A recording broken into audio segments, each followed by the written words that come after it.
નમસ્કાર વિદ્યાર્થી મિત્રો, ધોરણ 8 વિષય વિજ્ઞાન ચેપ્ટર નંબર 13 ધ્વનિ, જેમાં ભાગ ત્રીજો કંપનનો કંપ વિસ્તાર અને આવર્તકાળ અને આવૃત્તિ.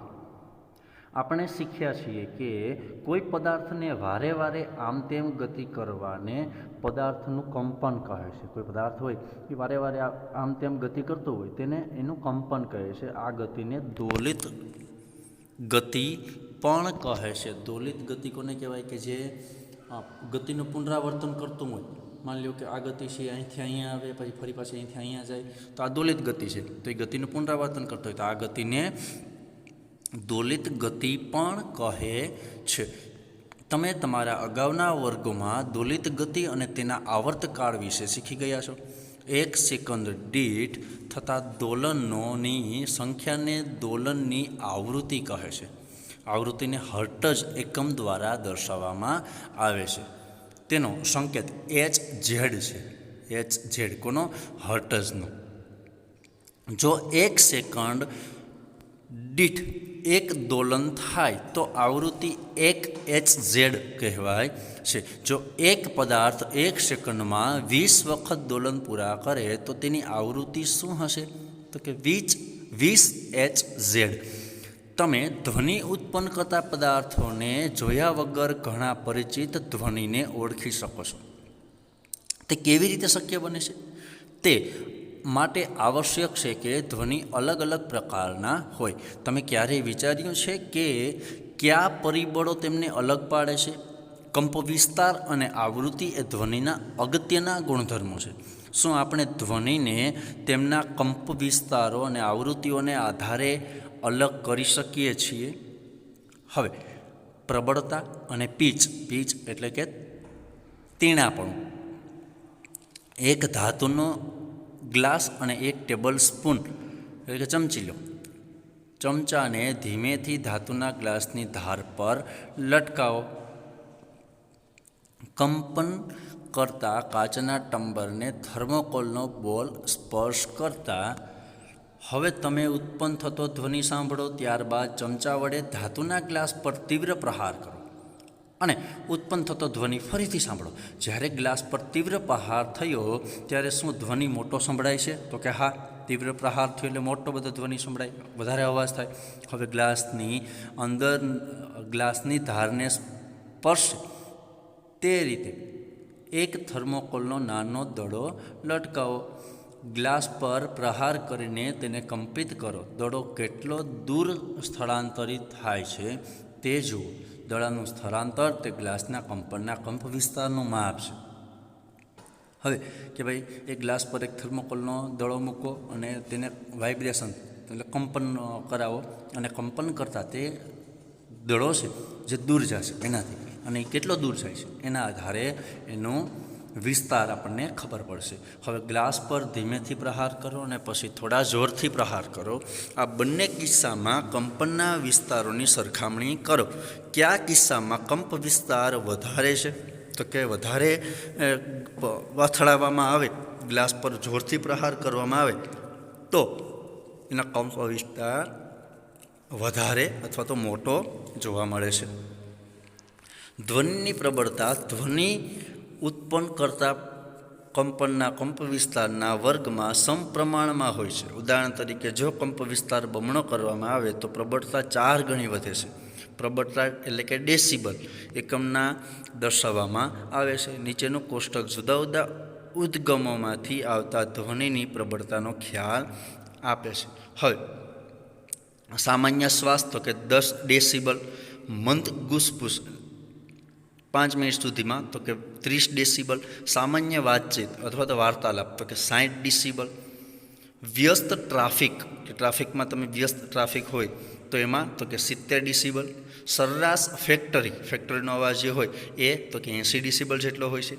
80 ડેસિબલથી વધારે પ્રબળ ધ્વનિ શારીરિક રીતે કષ્ટદાયક હોય છે.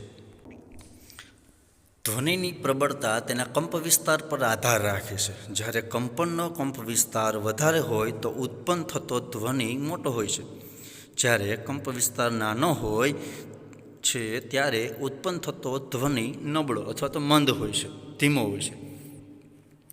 કોઈ બાળકના ધ્વનિની સરખામણી પુખ્ત વ્યક્તિના ધ્વનિ સાથે કરો. શું ત્યાં કોઈ તફાવત છે?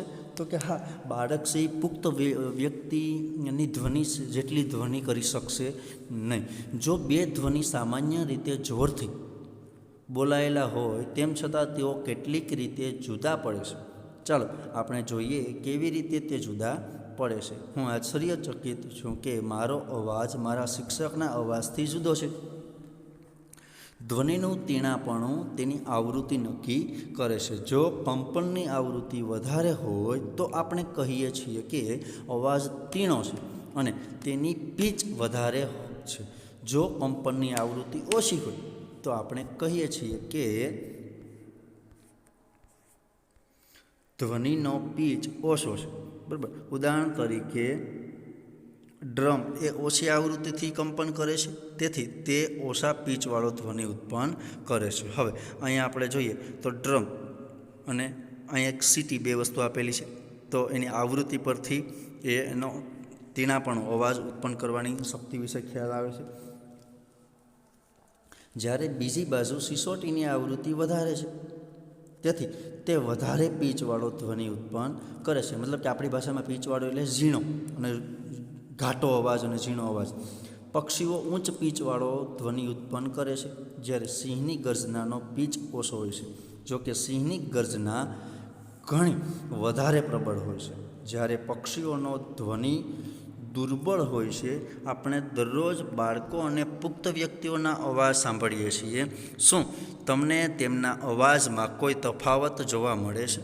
શું તમે કહી શકો છો કે બાળકના ધ્વનિની આવૃત્તિ એ પુખ્ત વયના ધ્વનિની આવૃત્તિ કરતાં વધારે હોય છે? સામાન્ય રીતે સ્ત્રીના અવાજની આવૃત્તિ વધારે હોય છે અને તે પુરુષના અવાજ કરતાં તીણો એટલે કે ઝીણો અવાજ ઉત્પન્ન કરે છે. શ્રાવ્ય અને અશ્રાવ્ય ધ્વનિ. શ્રાવ્ય ધ્વનિ અને અશ્રાવ્ય ધ્વનિ. તો અશ્રાવ્ય ધ્વનિ એટલે એક પ્રકારનું ઘોંઘાટ. આપણે આ વિડીયોમાં આગળ જોઈએ કે આપણે જાણીએ છીએ કે ધ્વનિ ઉત્પન્ન માટે આપણને કંપન કરતા પદાર્થની જરૂર પડે છે. શું આપણે બધા જ કંપન કરતા પદાર્થોના ધ્વનિ સાંભળી શકીએ છીએ? હકીકત એ છે કે 20 કંપન પ્રતિ સેકન્ડ 20 Hz કરતાં ઓછી આવૃત્તિવાળા ધ્વનિ મનુષ્યના કાન વડે પારખી શકાતા નથી. આવા ધ્વનિ અશ્રાવ્ય કહેવાય છે.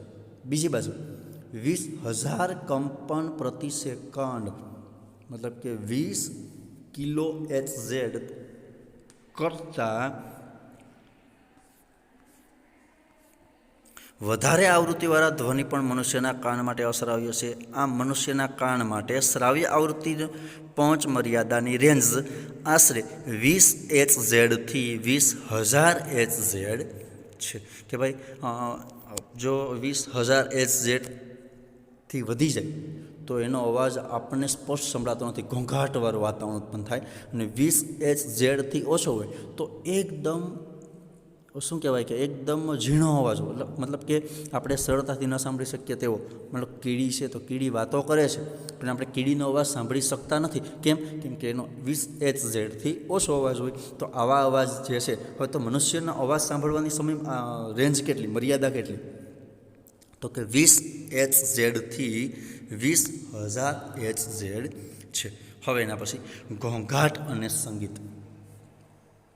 ઘોંઘાટ અને સંગીત. ગમતું હોય તો સંગીત અને ન ગમતું હોય તો ઘોંઘાટ. આપણી સાદી ભાષામાં હું કહી શકીએ આપણે આસપાસ આપણે વિવિધ પ્રકારના ધ્વનિ સાંભળીએ છીએ. શું આ ધ્વનિ હંમેશા ખુશી આપે છે? શું ક્યારેક ધ્વનિ તમારા માટે અગવડનું કારણ બને છે? અમુક ધ્વનિ કાન માટે સુખદ લાગે છે, જ્યારે અમુક લાગતા નથી. ધારો કે તમારી પડોશમાં બાંધકામ ચાલી રહ્યું છે. શું કન્સ્ટ્રક્શન સ્થળ પરથી આવતો ધ્વનિ સુખદ લાગે છે? ના, એ કોઈને સાંભળવો ગમતો નથી. એટલા માટે આપણા માટે ઘોંઘાટ કહેવાય. શું તમે બસ કે ટ્રકના હોર્ન દ્વારા ઉત્પન્ન થતો ધ્વનિ માણો છો? તમને એ ગમે છે? અમુક વ્યક્તિઓને ગમતો હોય, અમુકને ના પણ ગમતો હોય. આવા અસુખદ ધ્વનિને ઘોંઘાટ કહેવાય છે. ક્લાસરૂમમાં જો બધા જ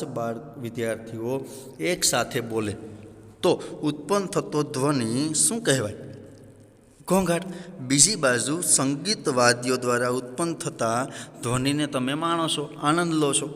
સંગીતની ધ્વનિ એ કાનને ખુશી આપે છે. હાર્મોનિયમ વડે ઉત્પન્ન થતો ધ્વનિ એ સંગીત ધ્વનિ છે. સિતારનો તાર પર સંગીત ધ્વનિ આપે છે. પરંતુ જો સંગીત ધ્વનિ પણ બહુ મોટો બને તો શું તે કર્ણપ્રિય બને છે? કર્ણપ્રિય એટલે સાંભળવો હોય એવો બને છે? તો કે ના, નથી બનતો. તો એ વસ્તુ પણ ઘોંઘાટ છે. ધ્વનિ પ્રદૂષણ કે ભાઈ તમે હવા પ્રદૂષણ વિશે જાણો છો, જળ પ્રદૂષણ વિશે જાણો છો. હવે આપણે આવે છે ધ્વનિ પ્રદૂષણ કે અવાજનું પોલ્યુશન, અવાજનું પ્રદૂષણ.